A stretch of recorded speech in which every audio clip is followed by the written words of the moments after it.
quiero recordarte el versículo base de esta serie.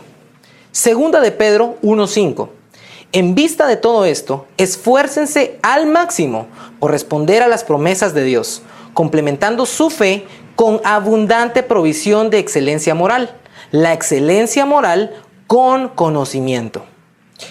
Este versículo nos enseña que la fe en sí misma necesita algo más. Si se dieron cuenta, lo que dice es que tenemos que añadir a la fe excelencia moral.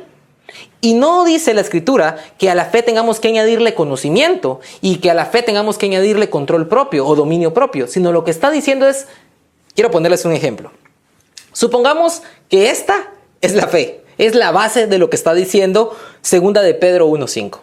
Dice que a la fe hay que añadirle excelencia moral. Esta es la excelencia moral. Luego dice la Escritura, a la excelencia moral añadirle conocimiento. Este es el conocimiento. ¿Se dieron cuenta que la Biblia no está diciendo a la fe añádenle conocimiento? Está diciendo a la excelencia moral añádanle conocimiento. Y luego dice, y al conocimiento añádanle el punto 3 de esta semana, dominio propio. Esa es la bendición que tenemos. Lo que estamos haciendo es edificando nuestra fe. No estamos añadiéndole solamente a la fe, sino que principio a principio, valor a valor, lo que estamos haciendo es complementando nuestra fe, teniendo una fe íntegra. ¿Sabes qué es lo interesante? Cuando nosotros ponemos un ejemplo con estos trocitos, me llamaron mucho la atención porque me recordaron aquella historia de cuando el Señor habla en la parábola del hombre que edificó su casa sobre la roca. La fe es como el cimiento, ese cimiento que va asido a la roca. La Escritura dice, de hecho, en esa parábola, que el hombre que edificó su casa sobre la roca, vino una gran calamidad y él no sufrió gran pérdida. Y siempre me he puesto a pensar, ¿qué pasaría si el hombre hubiera construido sobre la roca, pero lo que hubiera puesto sobre esos cimientos hubiera sido de paja? Cualquier desastre que hubiera venido hubiera destruido su casa, pero sus cimientos no. Lo que dice la Escritura es tan importante dónde está cimentado, en la roca, la fe. Por eso la fe es el cimiento, porque nosotros estamos cimentados en Cristo por medio de la fe. Pero es tan importante cómo está cimentado como qué es lo que está complementando tu cimiento. Por eso es importante que entendamos con este ejemplo que la fe debe complementarse con excelencia moral. El tema número 1. La semana pasada hablamos del conocimiento. El tema número 2. Y esta semana vamos a hablar acerca del dominio propio o el control propio. ¿Por qué digo control propio? Porque la versión que estamos utilizando lo describe como control propio. Ahora, tenemos que entender algo importante. Esta edificación de fe que estamos haciendo es la integridad espiritual en nuestras vidas. No solamente se tiene que decir que creemos en Cristo, sino se tiene que mostrar, se tiene que manifestar de una manera visual, porque la fe es invisible. Y cuando nosotros, a través de la excelencia moral que tenemos, a través del conocimiento del Señor que tenemos y a través del dominio propio que mostramos, estamos expresando nuestra fe, entonces para la gente va a ser evidente que creemos en algo y en alguien que es mucho más grande que nosotros. De hecho, la Escritura dice, vamos a saltarnos unos versículos para poder llegar a este punto, en 2 de Pedro 1, 8 y 9. Cuanto más crezcan de esta manera, más productivos y útiles serán en el conocimiento de nuestro Señor Jesucristo. Pero los que no llegan a desarrollarse de esta forma son cortos de vista o ciegos, y olvidan que fueron limpiados de sus pecados pasados. Esto es extraordinariamente importante que le pongamos atención, iglesia. Porque dice la Escritura que no solamente basta con tener fe, sino que esa fe la tenemos que complementar. Si tú y yo no complementamos nuestra fe y no somos diligentes en eso, entonces vamos a ser como ciegos o cortos de vista, olvidando que nuestros pecados fueron limpiados.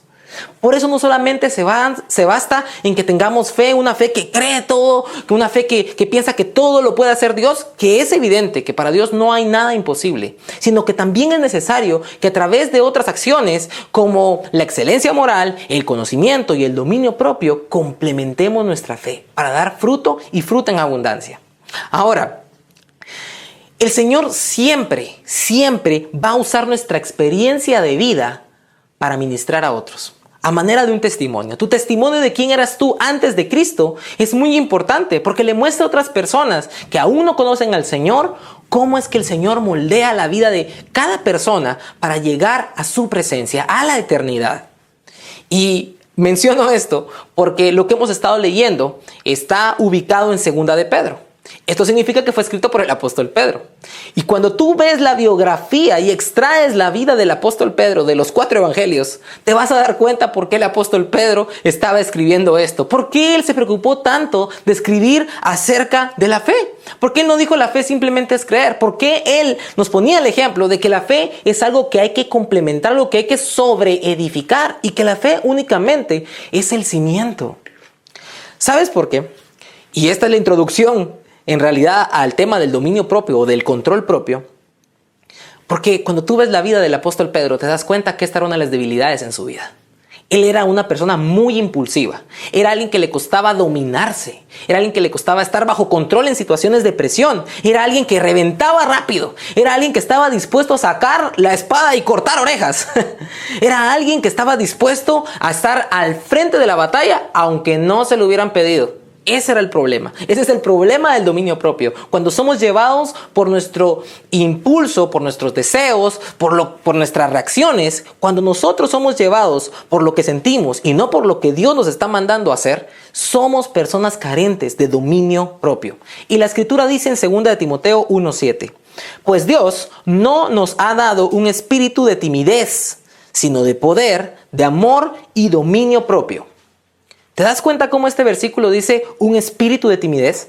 Yo sé que en las versiones que hemos leído comúnmente dice un espíritu de cobardía, en otras dice un espíritu de temor. Pero en esta versión específica dice un espíritu de timidez.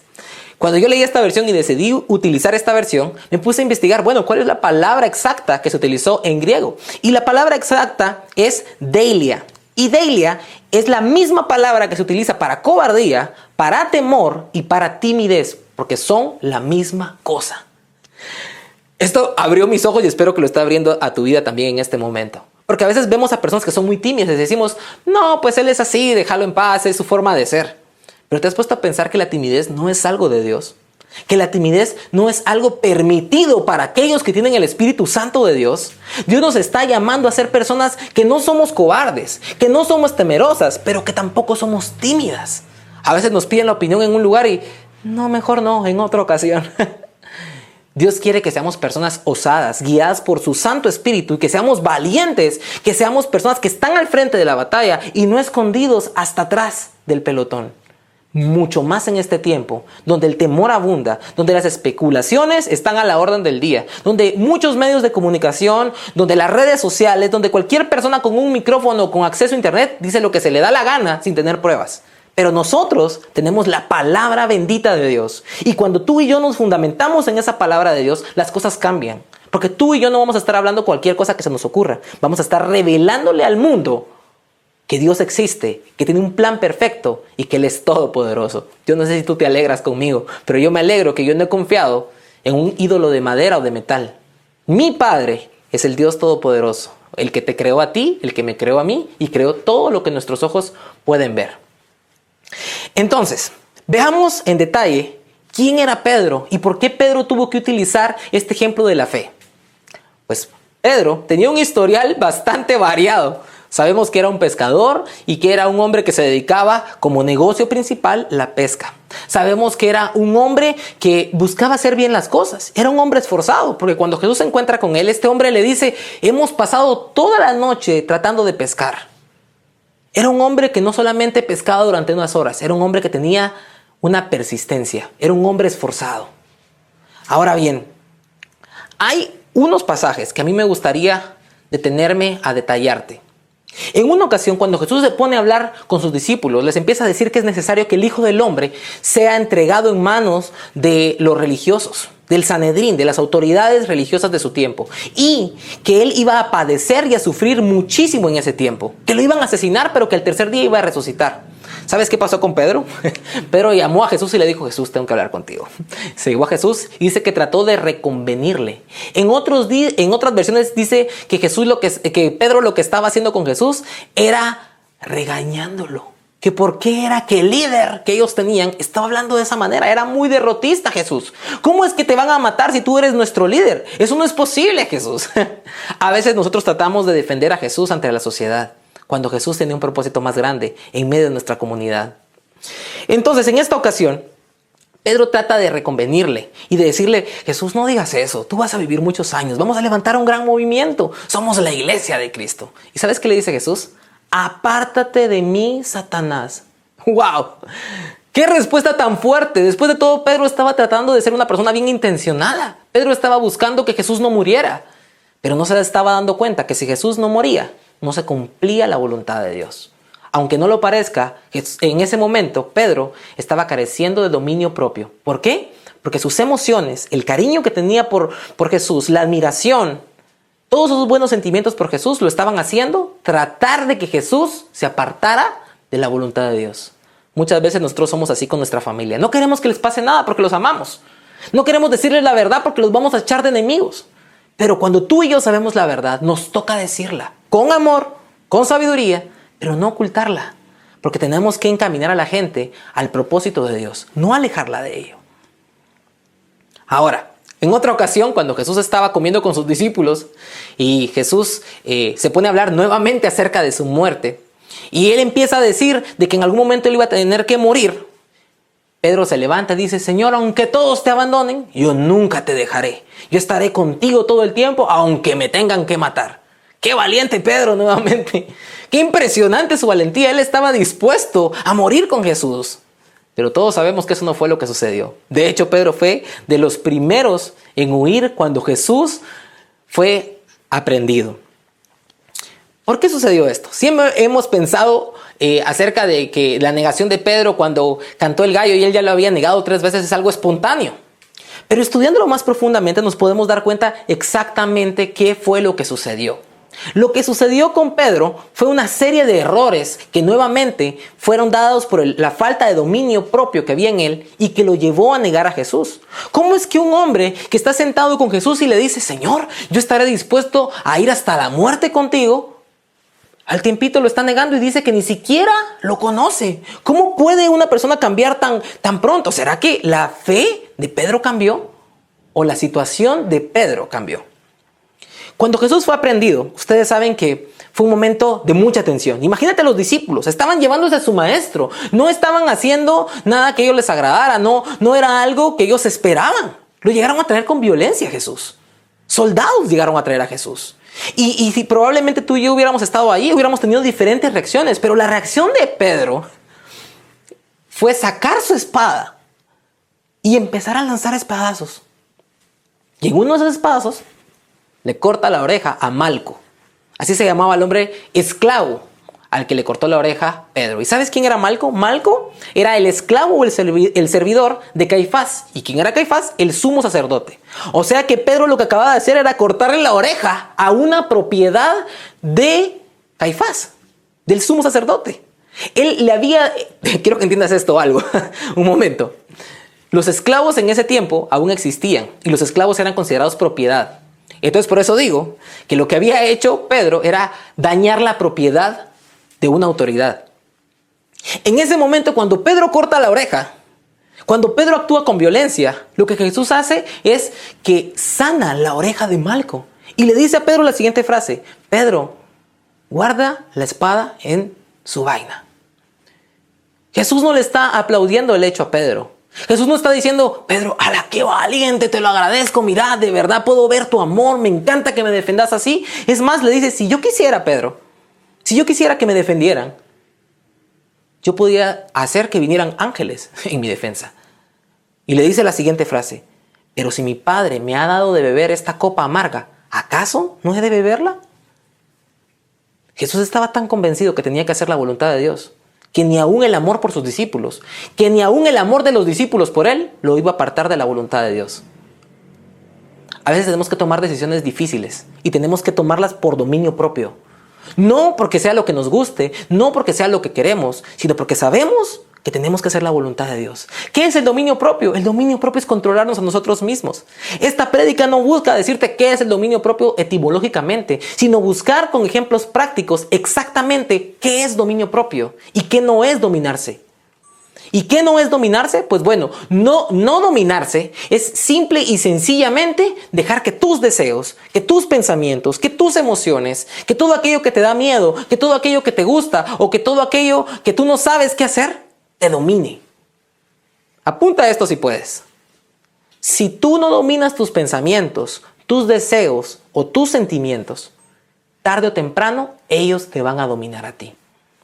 No hay duda. Pedro es el ejemplo claro de esto. ¿Y qué pasó? ¿Qué pasó luego después de que Pedro hizo este acto y se llevaron a Jesús? Dice la escritura que lo que hizo Pedro es que intentó seguir a Jesús. Pedro llegó hasta las instalaciones donde Jesús estaba siendo juzgado. ¿Y sabes qué es lo que pasó allí? Lo introdujeron, él logró entrar. Y cuando él entró, le empezaron a decir, hey, tú eres el que andabas con Jesús allá en el huerto. Y ahí fue donde exactamente Pedro empezó a acobardarse. Donde empezó a decir, yo no lo conozco. Ahora, después de decirte lo que te acabo de decir a continuación, ¿por qué crees tú que Pedro dijo eso? ¿Porque se avergonzaba de su maestro? ¿Porque ya no tenía fe? ¿Porque de verdad no lo conocía? No. ¿Sabes por qué? Porque cuando lo identificaran a él, que él fue el que le había cortado la oreja a Malco, lo iban a matar y lo iban a sentenciar, y Pedro tenía la culpa. Su falta de dominio propio lo puso en un lugar donde Dios no quería que estuviera. Probablemente si Pedro no le hubiera cortado la oreja a Malco, hubiera estado a la par de Jesús. ¿Cómo lo sé? Porque Juan estuvo hasta el pie de la cruz con Jesús. Porque Juan estaba limpio, no tenían nada en su contra. Pero Pedro, por falta de dominio propio, había cometido un error en el cual él ya no era apto para estar cerca de Jesús. Su vida estaba en riesgo. Quiero terminar con esto. Lucas 22, 31 al 34 dice lo siguiente. Simón, Simón, mira que Satanás ha pedido permiso para sacudirlos a ustedes como a trigo que se limpia. Pero yo he rogado por ti para que tu fe no se venga abajo. Y tú, cuando hayas vuelto, tendrás que fortalecer a tus hermanos. Pedro dijo, Señor, yo estoy dispuesto a ir contigo a la prisión y a la muerte. Pero Jesús le respondió, yo te digo, Pedro, que antes de que cante hoy el gallo, habrás negado 3 veces que me conoces.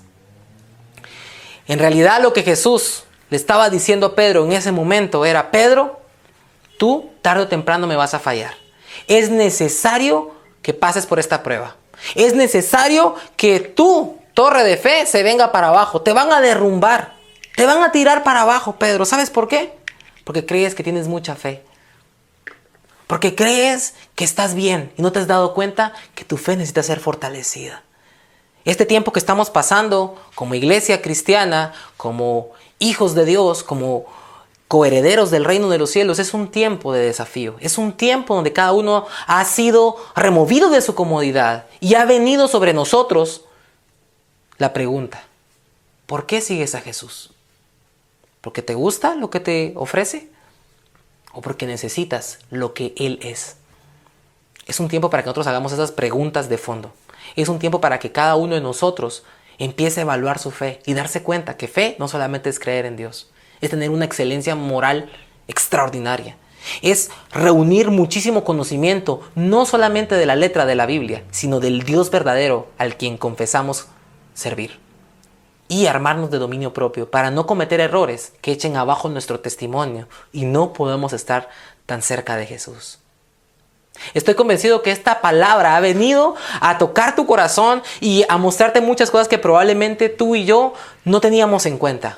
Porque Pedro no negó a Jesús porque perdió la fe.